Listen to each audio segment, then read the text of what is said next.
नमः शिवाय। जय माता दी दोस्तों, आप देख रहे हैं आपका अपना YouTube चैनल व्रत त्योहार कथाएं।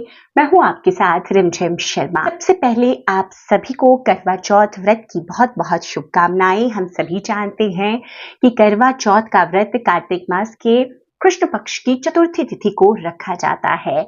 करवा चौथ का व्रत सभी सुहागन महिलाएं अपने पति के दीर्घायु के लिए, उनकी उन्नति तरक्की, उनके स्वास्थ्य वर्धन के लिए धारण करती हैं।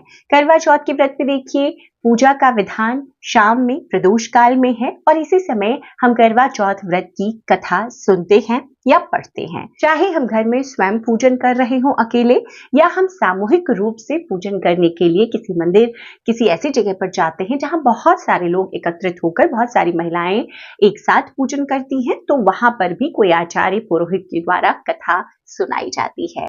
करवा चौथ का व्रत कथा सुनने के बाद ही पूर्ण माना जाता है।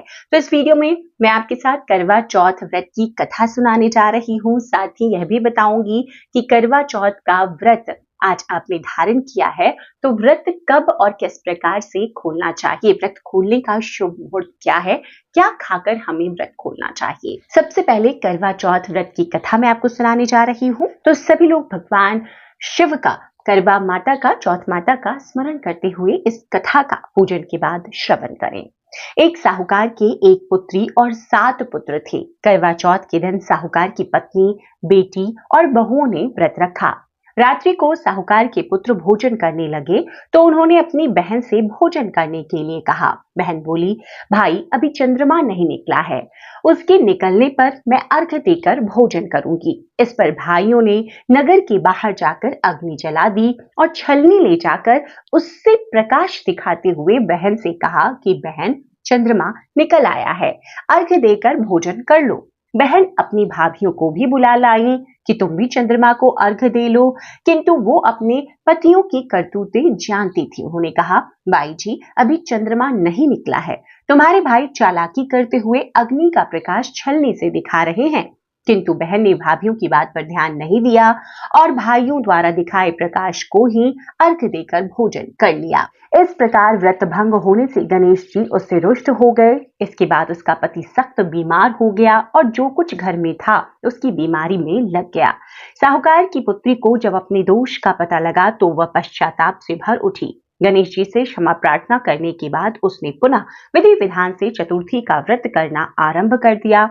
श्रद्धानुसार सबका आदर सत्कार करते हुए सबसे आशीर्वाद लेने में ही उसने मन को लगा दिया।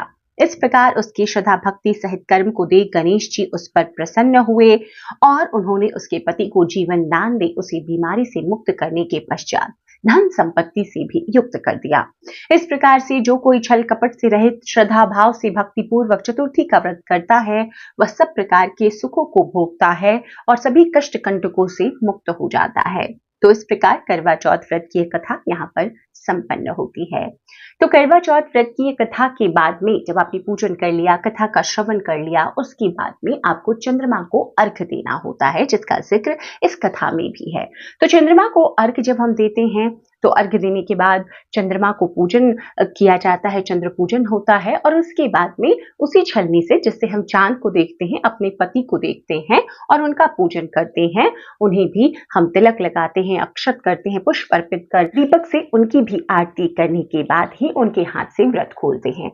तो व्रत खोलने के लिए देखिए आपको क्या लेकर जाना है। देखिए व्रत खोलने के लिए नीचे जो आपने प्रसाद करवे के ऊपर रखा था, जो आपका करवा है, आप उस प्रसाद को ऊपर उसी थाली में रख करके, जिसमें चंद्र पूजन की सामग्री आपने रखी है, आप उस पर रख करके ले जाएं और पति के हाथों से वही जो भी मिठाई है या शक्कर कई लोग रखते हैं, जो भी आपने रखा है उसे खा करके आप वहां पर व्रत खोलेंगे।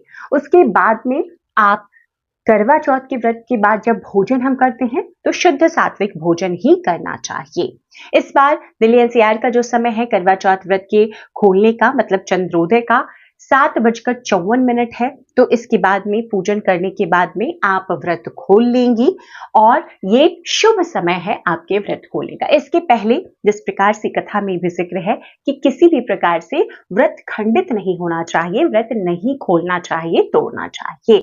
तो व्रत को पूर्ण कीजिए। चंद्रमा को अर्घ्य देने के बाद, पति पूजन के बाद उनके ही हाथों से आप मीठा खाकर व्रत खोलिए और उसके बाद शुद्ध सात्विक भोजन ही खाइए। तो इस प्रकार से करवा चौथ व्रत खोलने के ये नियम है। उम्मीद करती हूँ ये जानकारी आपको पसंद आई होगी। अगर पसंद आई हो तो लाइक जरूर कीजिएगा। चैनल पर पहली बार आए हैं, इस तरह की जानकारियां अच्छी लगती है तो चैनल को कृपया कर सब्सक्राइब भी जरूर कर लें। वीडियो देखने के लिए बहुत बहुत शुक्रिया। जय माता रानी, हर हर महादेव।